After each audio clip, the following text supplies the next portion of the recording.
श्री गुरु सत्तायै नमः। विचार क्रांति अभियान प्रस्तुति मानवीय विद्युत के चमत्कार। लेखक पंडित श्रीराम शर्मा आचार्य। पाठ 2 मनुष्य की शारीरिक विद्युत। मनुष्य के शरीर में निरंतर एक प्रकार का विद्युत का प्रवाह जारी रहता है। शरीर और मन के अतिरिक्त यह मानसिक प्रवाह और भी कामों में उपयोग होता है और हो सकता है। इसकी सहायता से कठिन काम पूरे किए जाते हैं, क्योंकि यह एक शरीर से दूसरे शरीर में प्रवेश करके उसे प्रभावित करती है और इच्छानुवर्ती बनाती है। विज्ञान द्वारा इस शक्ति का अनेक प्रकार से परीक्षण हो रहा है। अलग अलग मनुष्यों के शरीर में जो अलग अलग आकृतियों के तेजोवलय ऑरा देखे जाते हैं, उसके आधार पर योगाभ्यासी बिना असली मनुष्य को देखे उसके निकटवर्ती वातावरण का अनुभव करके ही उसके संबंध में बहुत कुछ बातें जान लेते हैं। साइंस के अनुसार साइकोमेट्री नामक एक स्वतंत्र विज्ञा का आविष्कार हुआ है, जिसके अनुसार आंखें बंद करके दिव्य चक्षुओं के बल से गुप्त और प्रकट बातें बताई जाती हैं। यह मानवीय विद्युत कोई कल्पना का विषय या वैज्ञानिक यंत्र से ही देखने की चीज नहीं है, वरन यदि तुम चाहो तो खुद अपनी इंद्रियों से अनुभव कर सकते हो और आंखों से देख सकते हो। बहुत से जिज्ञासु इस अनुभव के लिए उत्सुक होंगे, इसलिए इस लेख में ऐसे ही उपाय बताए जाएंगे जिनके द्वारा उस बिजली को प्रत्यक्ष रूप में अनुभव में लाया जा सके। एक काले पर्दे की सहायता से। एक अंधेरी कोठरी इस कार्य के लिए चुनो। उसमें एक कुर्सी रखकर उसकी पीठ पर गहरे काले रंग का कपड़ा लटका दो। एक बहुत क्षीण प्रकाश का दीपक कुर्सी के आगे रख दो, ताकि कुर्सी की पीठ पर लटके हुए कपड़े पर प्रकाश न पड़ने पावे, अंधेरा बना रहे। इस कपड़े के पीछे अपने लिए एक चौकी या कुर्सी बिछाओ और उस पर बैठ जाओ। अब अपने दोनों हाथों को इस प्रकार मिलाओ जैसे नमस्कार करने के लिए हाथ जोड़ते हैं। काले कपड़े और तुम्हारे हाथ के बीच 1 फुट का फासला रहना चाहिए। कुर्सी की ऊपरी सतह की सीध से 1 इंच नीचे हाथों को रखकर उन्हें आपस में धीरे धीरे रगड़ना आरंभ करो और फिर इस क्रिया को उत्तरोत्तर तेज करते जाओ। ध्यान पूर्वक देखने से पता चलेगा कि झाड़ते समय एक सफेद भाप जैसा पदार्थ उनमें से निकल रहा है। कभी-कभी हथेलियों की चमड़ी चमकती मालूम पड़ेगी और कभी 1-2 हल्की चिंगारी सी इधर-उधर बिखरती मालूम देंगी। नाखूनों के छोरों में चमक विशेष रूप से देखी जाती है। सूक्ष्म चीजों को अच्छी तरह देख सकने की इन स्थूल आंखों में अच्छी योग्यता नहीं होती और कभी-कभी आंखों की रोशनी कम होने से इस प्रवाह को पूरी तरह देखने में बाधा पड़ती है। फिर भी उस विद्युत प्रकाश को इतना तो देखा ही जा सकता है कि हमें उसके अस्तित्व का विश्वास हो जाए। 2 आकर्षक प्रभाव। पालथी मारकर लकड़ी की चौकी पर बैठो।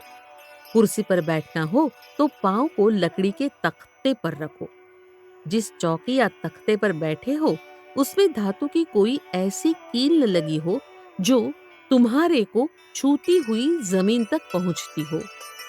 इन बातों का ध्यान रखना इसलिए आवश्यक है कि तुम्हारा शरीर जमीन को छू रहा होगा या धातु की कोई चीज शरीर को छूती हुई पृथ्वी तक पहुंच रही होगी, तो शारीरिक विद्युत का प्रभाव जमीन में खींचने लगेगा और जिस वस्तु की परीक्षा करना चाहते हो उसे देखने में सफलता नहीं मिलेगी।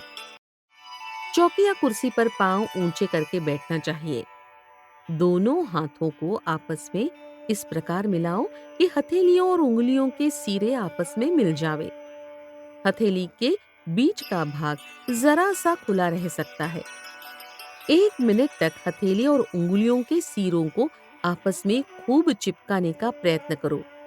तदुपरांत हथेलियों को कसकर मिलाए रहते हुए उंगलियों को मिलाने रहने का प्रयत्न करो। ऐसा करने पर चारों उंगलियों में कंपकपी मच जाएगी। वे एक दूसरे से अलग न होना चाहेंगी, किंतु जब तुम उनका चुंबकत्व भंग करके उन्हें अलग करना चाहते हो, तो मानवीय चुंबक विद्युत के आकर्षण के कारण वे कांपने लगते हैं। यह अनुभव बहुत सफलता से किया जा सकता है। 3. जल का स्वाद परिवर्तन। एक मेज पर कांच के ग्लासों में पानी भरकर रखो।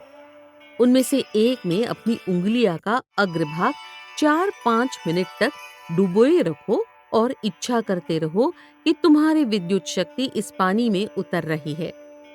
इसके बाद किसी कुशाग्र बुद्धि के मनुष्य को उन दोनों जल पात्रों को दिखाओ या उन जलों में से थोड़ा-थोड़ा पिलाओ। वह व्यक्ति तुरंत ही बता देगा कि इस पानी के स्वादों में और रंगों में कितना अंतर है। 4. चक्र में झनझनाहट।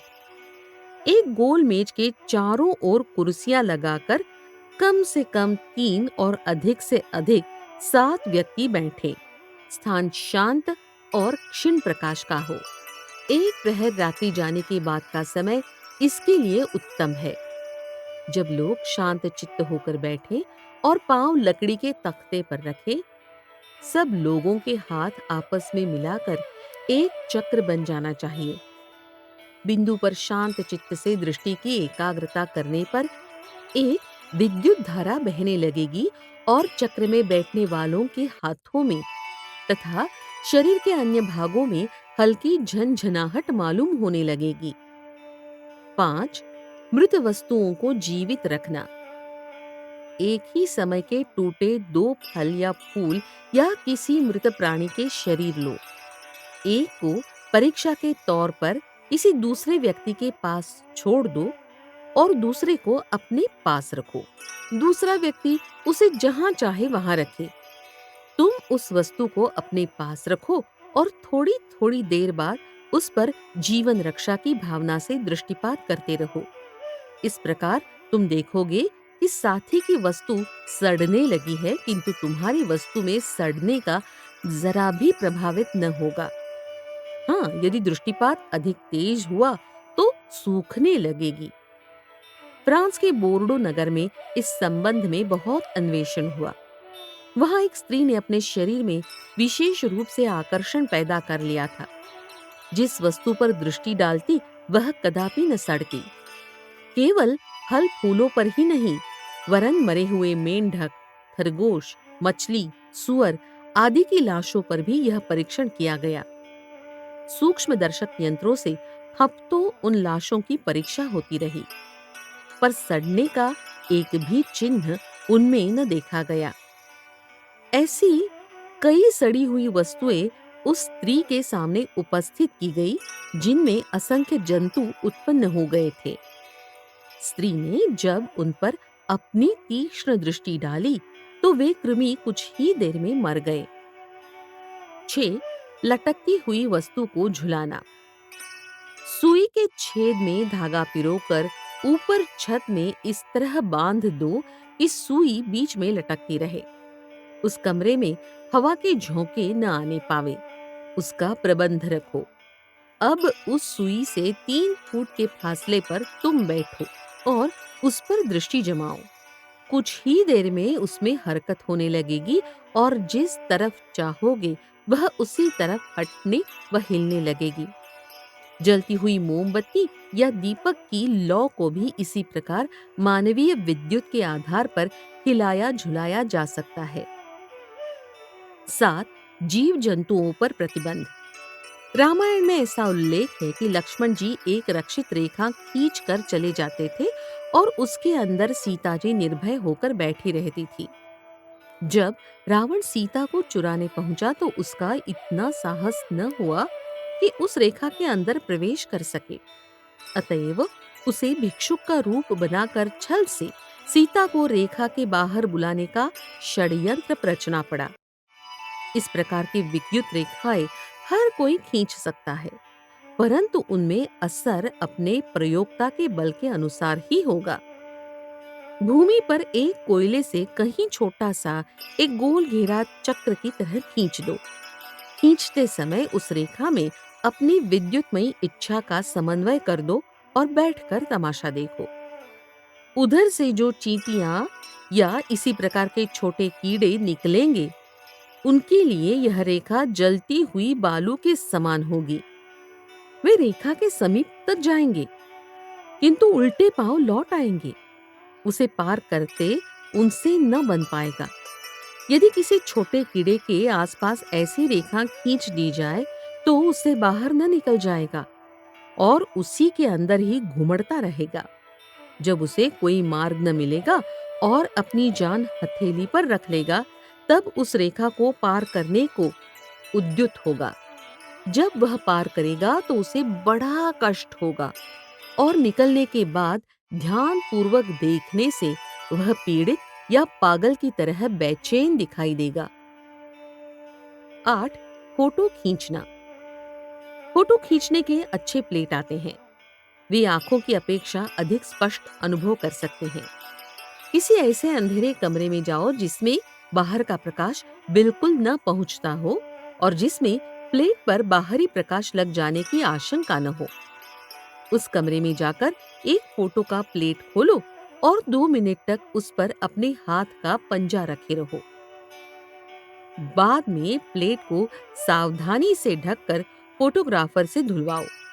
उस पर हाथ के प्रकाश का चित्र बन जाएगा। 9. चौंका देना। कोई व्यक्ति किसी कार्य में व्यस्त हो तो चुपके से उसके पीछे कुछ दूरी पर जाकर खड़े हो जाओ और रीढ़ की हड्डी या गर्दन का पिछला भाग जो खुला हो, उस पर दृष्टि जमाओ और उसे चौंका देने की भावना करते रहो। वह व्यक्ति कितने ही जरूरी काम में क्यों न लगा हो, अपना ध्यान हटाने को बाध्य होगा। उस स्थान को खुजलावेगा और वह मुड़कर तुम्हारी ओर देखने लगेगा। 10. विचार उत्पन्न करना। किसी व्यक्ति को ढीला शरीर करके शांत चित्त से आराम के साथ बिठा दो और उसके सामने तुम बैठो। जिस प्रकार के विचार उसके मस्तिष्क में उत्पन्न करना चाहते हो, उसी प्रकार की भावनाओं का प्रवाह उसके मस्तिष्क को लक्ष्य करके जारी करो। तुम्हारी विद्युत उसके मन में प्रवेश पाकर वैसे ही विचारों को उत्पन्न करेगी। किसी का मन यदि बहुत चंचल और कठोर होता है, तो वह उन भावों को पूरी तरह ग्रहण नहीं कर पाता। फिर भी अधिकांश सफलता मिलती है। पूछने पर वह व्यक्ति उसी प्रकार के विचार उत्पन्न हुए स्वीकार करेगा जैसा कि तुमने उसके लिए प्रेरित किए थे। यह साधारण विद्युत की बात हुई। इतने अनुभव के लिए किसी विशेष अभ्यास की आवश्यकता नहीं होती। हाँ, यदि स्वभावतः तुम्हारी विद्युत प्रबल है तो अधिक स्पष्ट अनुभव आवेंगे और निर्बल होने पर उतनी ही त्रुटि रहेगी। अभ्यास से तो इस शक्ति को बहुत अधिक बढ़ाया जा सकता है। यह शक्ति समुन्नत होने पर जीवन को प्रकाश का पुंज बना देती है।